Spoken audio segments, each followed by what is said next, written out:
Assalamualaikum warahmatullahi wabarakatuh. Teman-teman, kembali lagi di channel YouTube saya, Khairun Imam. Gimana nih kabar kalian? Semoga kita semua selalu diberi kesehatan, kemudahan, dan juga limpahan rezeki dari Yang Maha Kuasa, teman-teman ya.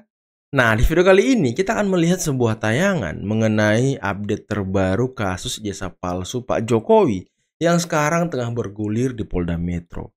Sekaligus, semoga ini bisa menjawab pertanyaan-pertanyaan kalian yang selama ini memenuhi kolom komentar saya. Ada yang bilang, "Bang, kapan nih Roy Suryo CS ditetapkan sebagai tersangka?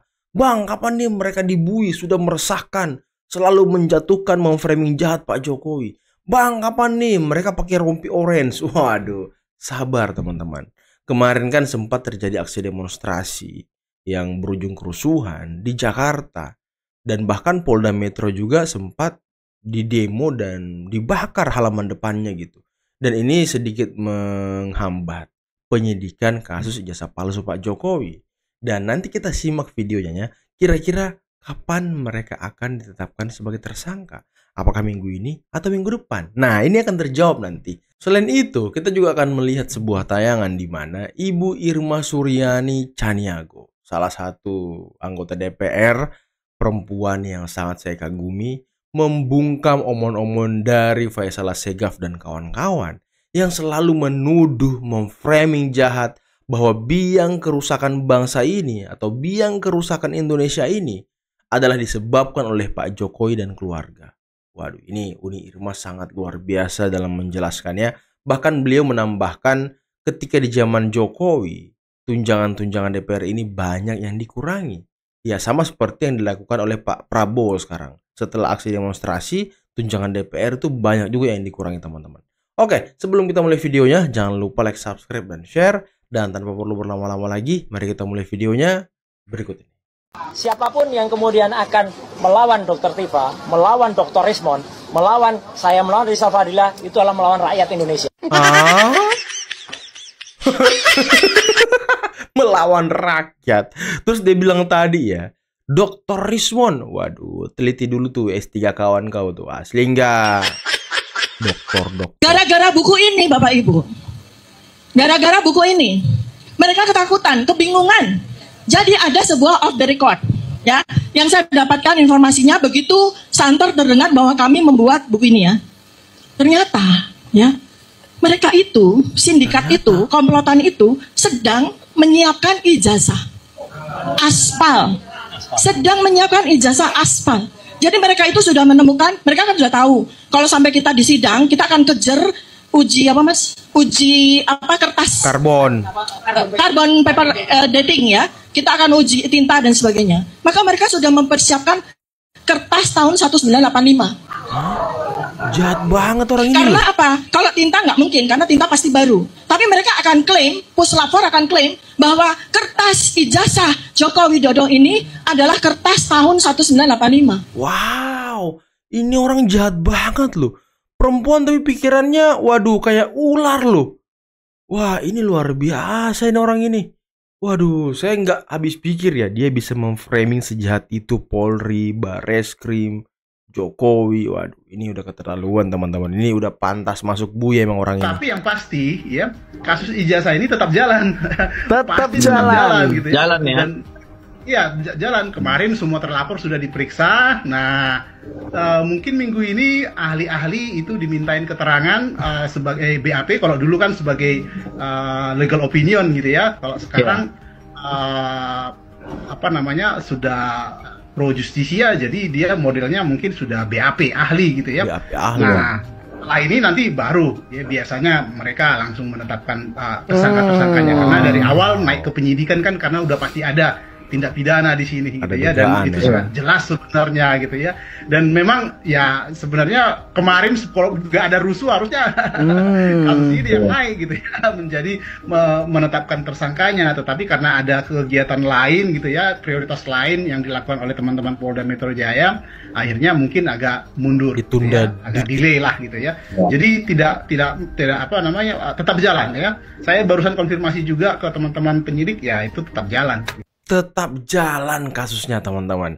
Dan kata Bang Joshua mungkin minggu ini adalah pemeriksaan saksi ahli atau BAP ahli untuk menetapkan pasal-pasal apa saja yang akan dikenakan kepada mereka, dan semoga pasalnya banyak gitu ya kan. Nah, setelah semua ahli diperiksa, mungkin Bang Joshua Sinambela juga bakal diperiksa sebagai ahli gitu ya kan. Dan setelah itu akan ada penetapan tersangka. Wah, ini yang kita tunggu-tunggu teman-teman. Jadi bulan ini teman-teman, bulan ini fix nanti bakal ada penetapan tersangka. Jadi sabar gitu ya kan. Saya agak-agak risih sebenarnya ya. Kalau bicara soal Jokowi itu seolah-olah Jokowi itu apa namanya virus yang mesti harus dihabisin gitu. Iya. Saya heran gitu ya. Harus diingat juga bahwa Prabowo menang itu karena dia belajar dari Jokowi. Prabowo menang itu karena didukung Jokowi. Kalau nggak didukung Jokowi nggak menang. Itu diakui sendiri oleh Pak Prabowo.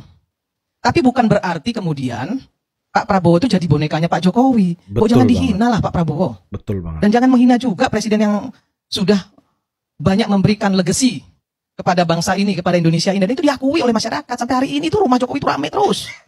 Ya? Dan itu nggak bisa dinafikan. Soal ada banyak kesalahan mungkin dari pembantunya, dari beliau sendiri. Nggak ada presiden yang semuanya benar. Trump itu apa nggak brengseknya luar biasa. Ya, sangat rasis terhadap Muslim. Banyak presiden-presiden kita juga nggak semuanya sempurna. Emang Megawati sempurna? Enggak. SBY sempurna? Enggak. Soekarno sempurna? Enggak juga. Soeharto apalagi? Nggak ada yang sempurna. Nah, kesempurnaan itu hanya milik Allah. Nah, jadi kita sebagai bangsa ini, saya nggak pernah mau berpihak kepada siapapun. Saya berpihak kepada Indonesia. Saya nggak mau Indonesia ini gaduh. Ya, kita harus mendukung program pemerintah yang bermaslahat untuk rakyat. Kalau memang nggak bermaslahat, ya kita kritisi, nggak ada masalah. Betul. Kritisi. Sepakat. Nah, tadi dikatakan bahwa Pak Prabowo sudah memotong anggaran, dan itu luar biasa menurut Faisal Asgaf. Pak Faisal, Pak paham nggak kalau di 2019-2024, Pak Jokowi juga memotong anggaran banyak sekali. Bahkan anggaran DPR itu hampir 20-30% dipotong. Dipotong, Pak. Dengar harusnya tuh, kita Faisal. misalnya ada jatah nih ya. Saya terbuka aja. 2 kali kunjungan kerja, kita hanya 1 kali kunjungan kerja. Dibintangin. Sampai pada marah-marah tuh anggota DPR karena banyak sekali program DPR yang nggak bisa berjalan. Dipotong. Bu Sri Mulyani itu udah, kalau datang ke DPR itu udah males aja dia. Kenapa? Karena selalu diprotes. Dipotong 30%. Dibintangin. Banyak sekali, bukan 1-2. Ya, perjalanan dinas ASN juga dipotong sama Pak Jokowi. Kemudian anggaran DPRD dipotong sama Pak Jokowi jadi PP 33. Yang tadinya kalau keluar kota bisa dapat 10 juta, dia hanya dapat 2 juta. Itu di era Jokowi juga. Jadi jangan cuma hal-hal yang negatif. Hal-hal yang positif juga banyak. Soal pagar laut. Saya setuju dibongkar. Tapi kan pagar laut itu sudah ada dari sebelum 2014. Sudah ada di sebelum di 2014. Tapi ada cuma perdanya Pak Jokowi yang di-framing dari Tangerang, dari Bupati Tangerang. Wow. Ya. Nah, kenapa tidak ribut? Nah, ini saya ingin sampaikan juga. Yang harus diributin itu Pemdanya. Karena otonomi daerah itu menyatakan bahwa Pemdanya yang harus bertanggung jawab. Nggak semuanya harus pemerintah pusat. Panik. Muka dia panik. Santai aja, Pak Salah Segap. Santai aja. Pemdanya yang ngaco. Ya Pemdanya yang harus dimintai pertanggungjawaban. Pemda kita nih sekarang nih selama ini harus tahu juga nih ya semua masyarakat dan teman-teman semua di sini. Dari 37 provinsi, hanya 7 provinsi yang mandiri. Yang lainnya semuanya masih subsidi. Wow. Hanya bisa menghabiskan APBD. Pak Rajasa, berarti saya harus bertanya kepada Bapak nih. Kenapa Anda sangat yakin bahwa ijazah tersebut ini dibuat di Pasar Pramuka, Pak? Sama informasi dari Bitor. Nah, yang kedua Pasar Pramuka. Informasi dari Bitor. Saya teringat masa lalu saya, gitu ya, bahwa saya juga penikmat produk Pasar Pramuka. Kemudian masih banyak teman-teman saya begini. Ya. Saya tanyakan, benar. Ternyata di sana ada Pak Aiman. Sebut nama nih, Pak Paiman. Oke. Tiba-tiba jadi wamen gitu. Oke. Tentunya kan kita berpikir ya, kualitas Pak Aiman yang seperti itu dia bisa jadi wamen. Kalau dia tidak berbuat sesuatu yang besar buat Pak Jokowi, ya, betul dibuat di sini. Nah itu ada saksinya yang ngomong, kebetulan saya nggak direkam. Dengan perdamaian ini, saya akan mencabut laporan perdata dan laporan pidana di Polda Metro Jaya. Allahu Akbar. Karena Pak Bitor memang selama ini kurang data dan kilap sehingga menuduh saya mencetak ijazah Pak Jokowi di Pasar Pramuka. Tadi itu mantan BIN gitu ya kan. Mantan TNI juga kalau nggak salah, pangkatnya kolonel. Tapi kok bisa begitu saja percaya dengan omongan Bitor? Dan sekarang terbukti teman-teman. Bitor sudah mengakui kurang data, kurang fakta untuk menuduh Pak Iman mencetak ijazah Jokowi di Pasar Pramuka. Dan Bitor sudah minta maaf dan damai ujung-ujungnya di pengadilan. Ya ini membuktikan apa teman-teman? Membuktikan bahwa Bitor sudah bodoh-bodohin Roy CS, Intel tadi juga tuh, dan kawan-kawan yang lain. Aduh, kasihan banget ya orang-orang ini ya. Mbak ini kocak banget, belum ada yang pernah merasa menghujat ibu ini. Kata gue sih, stop guys, stop. Ini dia alasannya. Jadi ini ada klarifikasi dari keponakan ibu yang jilbab pink yang viral itu. Dia tuh kayak sampai ngangkat. Gue sampai kayak ya Allah. Lucu banget. Jadi bangun-bangun sih keponakannya ini udah kayak kaget banget. Lihat budenya bikin huru hara sampai-sampai dikatain AI itu kan, bukan AI. Ternyata si ibu ini memang berkebutuhan khusus guys. Tuh kan udah dipuji-puji anak abah, dibilang Blackpink lah, teh kucing lah segala macam. Gak habis pikir. Ya pantesan aja jangan selama ini kita madepin anak-anak abah yang kayak gini semua. Gue juga mikir kenapa ibu ini lolos dari polisi, karena dia udah sempat juga ada unsur pengancaman, juga provokasi gitu kan. Ternyata ibu ini memang butuh perhatian khusus guys. Jadi gak usah dimasukin hati kata ponakannya. Yang bahayanya tuh orang sono tuh doktrin ibu-ibu seperti ini kan. Pantesan kayak orang sono kayak banyak yang lain. Nah inilah teman-teman ya, sebelum kita ke Novi Bule ini, entah dia minta maaf ke Mas Gibran apa gimana gitu ya kan. Nanti kita simak video dia ini ya. Tapi ya tentang ibu berjilbab pink itu ya, aduh, ini orang-orang yang make foto profil pink apa nggak malu ya. Gua Novi Bule mau minta maaf atas video gua di mana menarasikan bahwa pertemuannya Gibran dengan driver ojol itu adalah sebuah rekayasa. Ternyata semua itu benar, pertemuannya dia dengan perwakilan driver ojol. Gue mau minta maaf yang sebesar-besarnya. Kembali lagi, apa yang sudah gue lakukan ini akan menjadi pembelajaran buat gue, dan gue harus sportif, harus berani mengakui jika memang itu satu kesalahan, bukan berusaha melakukan pembelaan diri. Dan di sini gue juga ingin menyampaikan kenapa hal itu bisa terjadi. Sorry to say, ini bukan pembelaan atau pembenaran gue, tapi selama ini kita sama-sama tahu dan udah menjadi rahasia umum juga ya, bahwa Wapres Gibran ini, sorry to say sekali lagi, kerap kali melakukan sebuah drama yang akhirnya ketika itu adalah satu kebenaran dianggap juga sebuah drama. Ya gue analogikan, ketika kita berbohong sekali maka jangan harap orang akan percaya. Nah itulah yang terjadi, dan tolong sekali lagi dimaafkan. Gue akan belajar dari kesalahan gue. Yang jelas gue kita maafkan gak nih guys? Sportif. Salah gue akan katakan salah, dan benar gue akan katakan benar. Dan ketika gue melakukan kesalahan, maka tidak segan-segan gue akan mengakui kesalahan gue tersebut, bukan bersembunyi atau memutarbalikan fakta. Nah, kita maafkan nggak nih? Ya, sebagai manusia yang punya akal sehat ya, kita harus memaafkan beliau ya. Tapi ya, Mbok, kalau mau menuding, jangan terlalu cepat gitu. Cross check dulu terlebih dahulu, biar nggak malu, biar nggak klarifikasi lagi ya kan. Ya gimana menurut kalian teman-teman? Coba komen dulu. Gue dukung Prabowo, gue mau masuk lagi ke Prabowo nggak bisa, nggak gara ada Jokowi. Singkirin dulu Jokowinya, gue mau masuk. Itu masuk akal, kan gitu ya.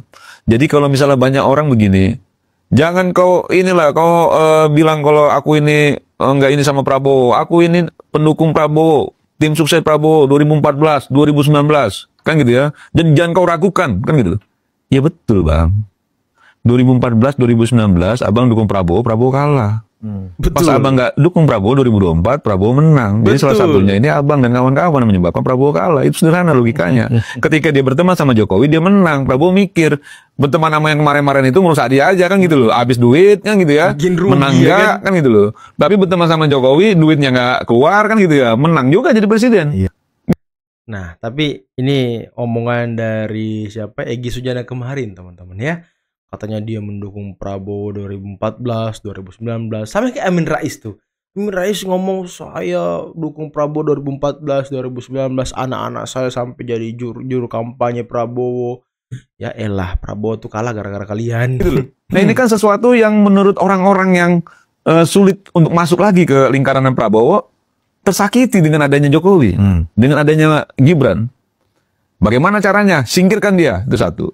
Masuk lagi bumbu. Wah, bahaya nanti kalau Prabowo mangkat, Gibran presiden. Makin susah kita. Makin bukan tertutup lagi pintunya. Makin jauh dari pusat. Iya, makin dari pusat kekuasaan kan gitu loh. Makin panik juga dia kan gitu loh. Mulai itu hitungan kan, mulai panik juga. Main kita, main lah, isu jasa, isu ini, pontang-panting, blang. Tapi gue meyakini namanya suatu kebenaran itu nggak akan bisa dilawan dengan sesuatu yang model-model kayak gini. Betul. Karena gue meyakini betul hubungan Pak Prabowo sama Pak Jokowi sangat tulus.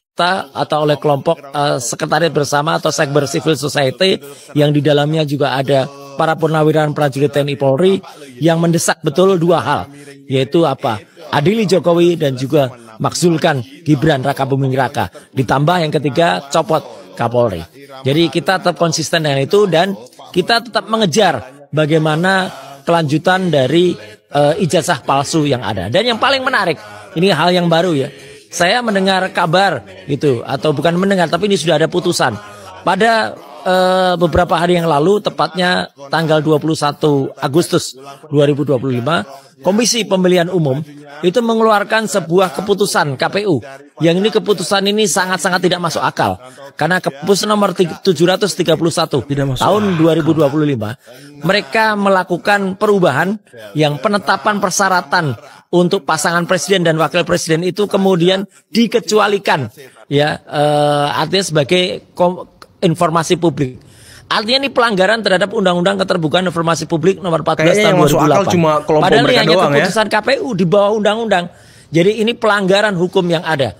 KPU berusaha lari dari tanggung jawab. Mereka tidak mau support atas data-data presiden dan wakil presiden. Padahal itu yang memang lagi kita kejar sekarang. Dokumen pendaftaran untuk Joko Widodo yang kemudian didaftarkan ke KPU, ya makanya mereka berusaha melindungi ketika data-data itu tidak ada. Ya kan? Jadi makin banyak sekarang kebohongan-kebohongan yang ditampakkan dan tampak sekali mereka melawan dari keputusan-keputusan yang sudah ada di atasnya. Jadi bentar teman-teman ya. Inilah wajah, mulut, kepala, isi pikiran orang yang sebentar lagi menjadi tersangka. Jadi ya semua jadi salah di mata mereka, semua jadi melanggar hukum di mata mereka. Ya padahal mereka sendiri melanggar hukum gitu ya kan. Sudah diduga memfitnah Pak Jokowi, memframing jahat Pak Jokowi, menyebarkan berita bohong tentang Pak Jokowi, Undang-Undang ITE, tapi mereka nggak mau mengakui loh. Tapi ketika ada orang yang membela dan mendukung Pak Jokowi, salah aja di mata mereka teman-teman. Saya aja bingung lihat kelompok-kelompok ini ya. Entah bagusnya ya orang-orang ini diapain gitu. Saya bingung gitu. Kalau ada, manusia-manusia modelan begini teman-teman. Semua tentang Pak Jokowi beserta dengan keluarganya tak luput dari serangan mereka. Setelah sekarang ijazah Pak Jokowi digugat-gugat mereka, diusik-usik oleh mereka. Belum tuntas loh. Belum tuntas kasus ijazah ini di Polda Metro. Dia sudah berusaha untuk memframing ijazah Gibran.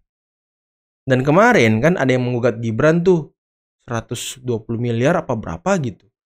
Nah Roy Suryo langsung gercep tuh. Kalau Bapak itu mau data tambahan saya siap. Waduh.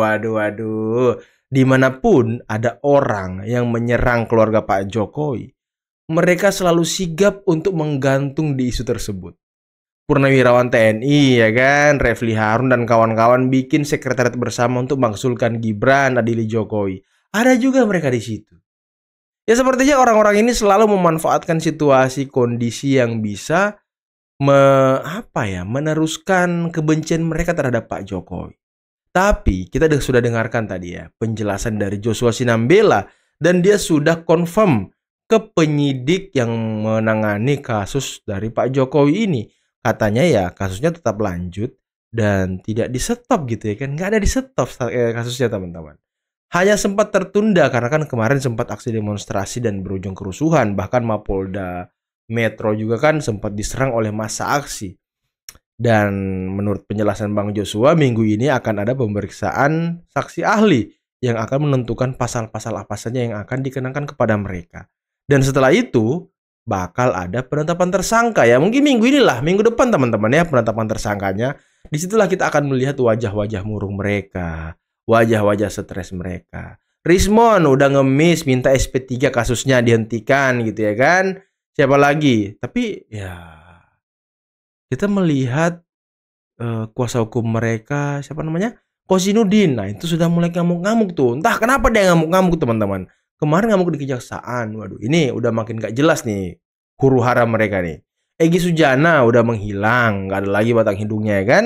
Selama pisah jalan mungkin ya dengan Rolls-Royce CS, batang hidungnya udah nggak kelihatan teman-teman. Udah bersembunyi dia. Entah mau lepas dari jerat hukum atau seperti apa ya kita nggak tahu.